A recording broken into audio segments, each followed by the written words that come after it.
Hello and welcome back.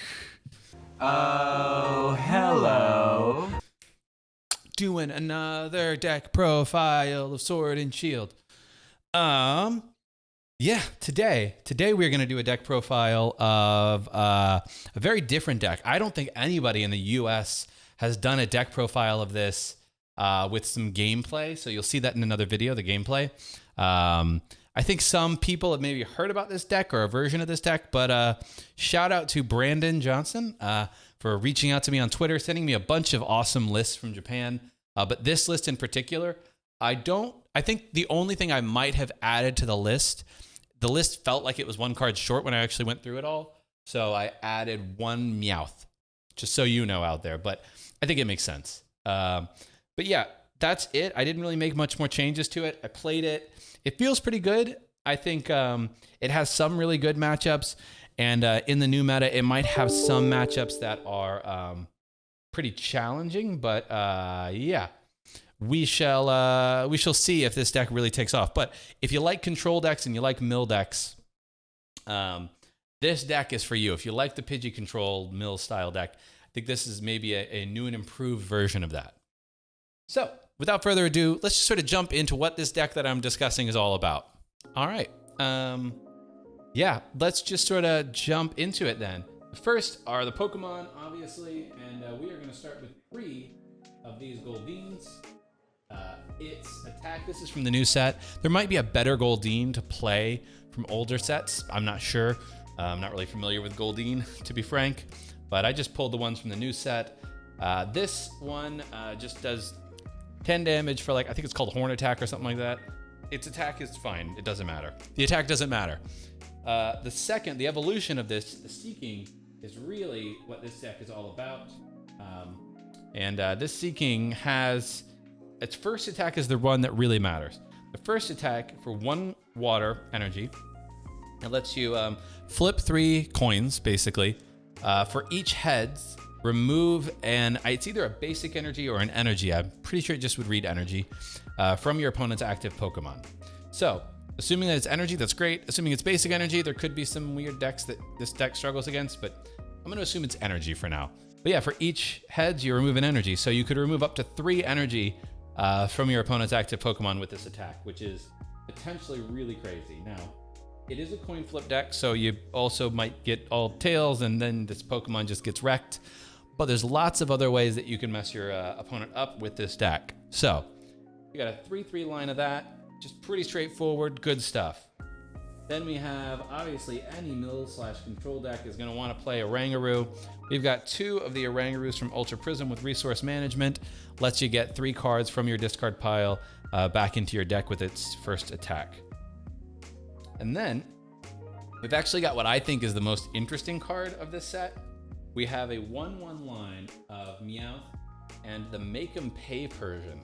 Now, I haven't seen a lot of Make 'em Pay being played, but I think that this could be really good against a lot of different decks, especially decks that like to build up big hands. Zacian is a great example of that kind of deck. So Make 'em Pay for 1 colorless, it does 20 damage, and if your opponent has more than 4 cards in their hand, they reveal their hand, and then it just says discard cards you find there until your opponent has exactly 4. So you get to choose all of the cards you discard. That's insane. So if your opponent has like 10 cards in hand, you get to pick which 6 go away. That is amazing. So I found that the games that I played, that Make 'em Pay attack was crucial. And so you know, Brandon, the reason I put the Meowth in is it was a Meowth. I saw the Persian, and then I saw a Ditto. We have a Ditto as well. So evolution deck, different Pokemon, you have a Ditto. The reason I put the Meowth in is if for whatever reason there was no Meowth and the Persian is on the Ditto, it would have to be. If that gets knocked out, then the Ditto goes to the Lost Zone, and you can't recover the Persian with a Oranguru or something. And the ability to keep recycling that Persian back in is really important. So that's why I put 1 Meowth in as well. So obviously we have the Ditto. Then we have 1 Mew just to protect your bench. Any sort of deck like this likes to do that. We have 1 of the Girafarig with Get Lost. So putting 2 cards from your opponent's discard into Lost Zone. And then we have 1 Articuno GX really for its Cold Crush GX, which discards the energy from both this Pokemon and your opponent's active for just 1 water.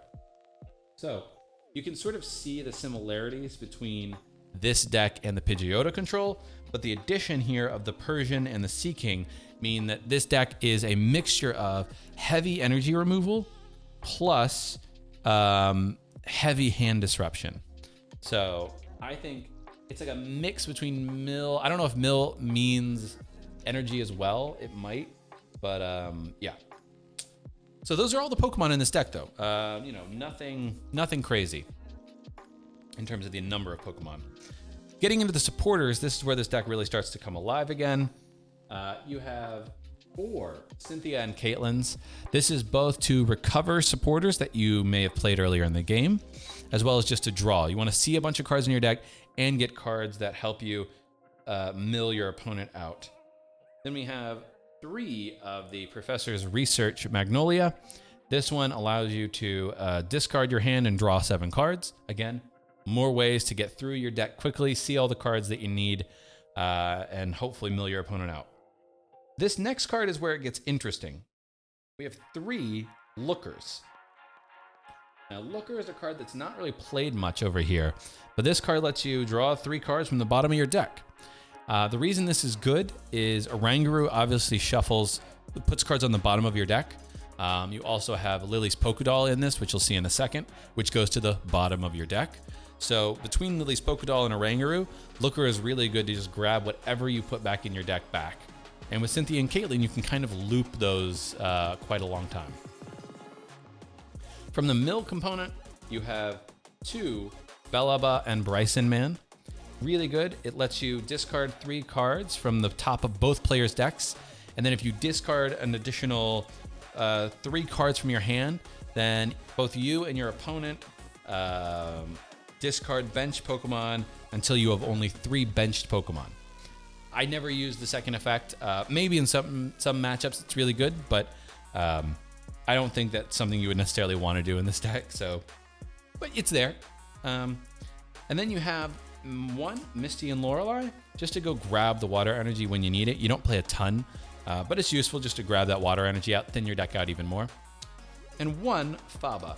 The Faba, I think, is just a useful card to Lost Zone to recycle energy, or Lost Zone, I don't know, a Pokemon tool card or something like that might be helping them, like a counter gain. Yeah, this deck isn't really about taking prizes, though, so I wouldn't worry so much about that. But yeah, Faba is just a very versatile card. If your opponent, I think the recycle energy is probably the most valuable part, because you don't want your opponent to have energy. That's how this puts in a lot of work. Outside of that, though, maybe it's to get rid of certain stadiums if you've prized your only stadium, because this deck only runs 1 stadium. 1 Chaotic Swell. It's a Disruption Stadium just to knock out Thunder Mountains, Wondrous Labyrinth, stuff like that. Outside of that, though, yeah, if you prize your Faba and your Chaotic Swell, their stuff is going to stick the whole game until, just the whole game. So that could be difficult. That might be something where, depending on how lucky you are and the local meta, maybe that's something that you consider changing the number of. Next, we are going to get into the items. And as you would imagine with an evolution deck, we're going to have 4 of the Quick Balls. Discard a card from your hand. Search your deck for a basic Pokemon. Yeah, great card. Then we are going to have 2 Pokemon Communications. Now, this is useful because you're going to be drawing a decent number of cards at certain points. You might draw into Pokemon you don't necessarily need, so you can kind of switch it out for whatever you want. It allows you to go grab that Articuno or a Girafarig or whatever you might need that's in your deck. Followed by just 2 of the Incense to go grab those Seaking that you need without needing to have anything else in your hand. So 4-2-2 line. In terms of what you could switch it out for, you could maybe throw in a Cherish Ball in there if you want instead of one of the Pokemon Communications. You know, I don't know if it really matters all that much, but it is an option. And then we have the next card that makes this deck really good, which is the Lily's Pokédoll. So this is you stalling your opponent out, just putting that in the active if they knock something out while you set everything up, while you mill them out. So 4 Lily's Polka Dolls that you can, again, also go grab with Looker if you put it on the bottom of your deck. 4 custom catchers. Again, this is a mill control style deck. So if you want to put something in the active after they've run out of energy, you can just strand them out that way. And then it's game over. So yeah, 4 custom catchers. This will be familiar to the Pidgeotto players. We got 3 Crushing Hammers. Just again, more support to take the energy away.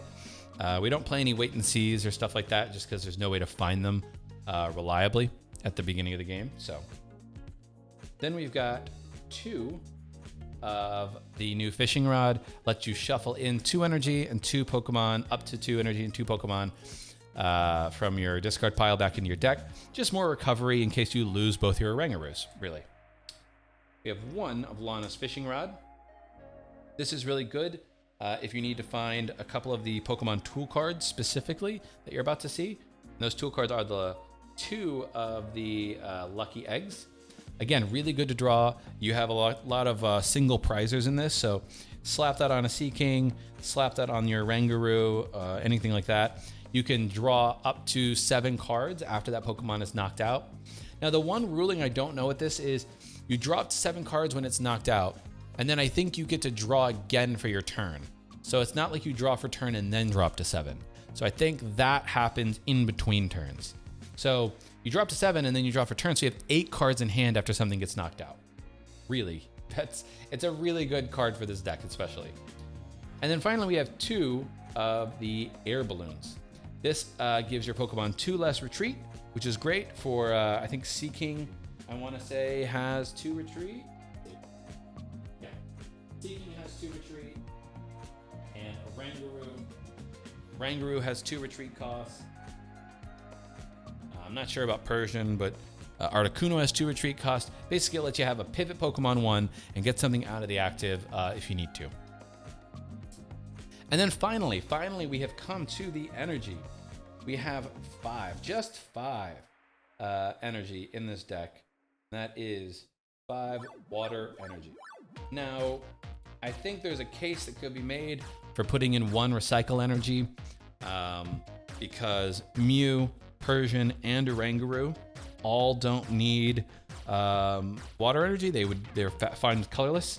So I could see the argument being made to put in 4 and 1 colorless energy, 1 recycle energy. So just something to consider if you want to build this deck and try this like control mill style deck out.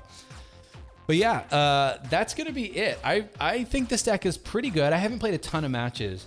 This is the kind of deck that you only really know if it's good if you get a lot of matches against a bunch of different decks in. I can say that against Pikarom, it does very well, which you would expect. Outside of Pikarom, though, I think it might struggle against decks that can do a lot of energy acceleration or energy recovery. Things like Cinderace could be really difficult for this deck.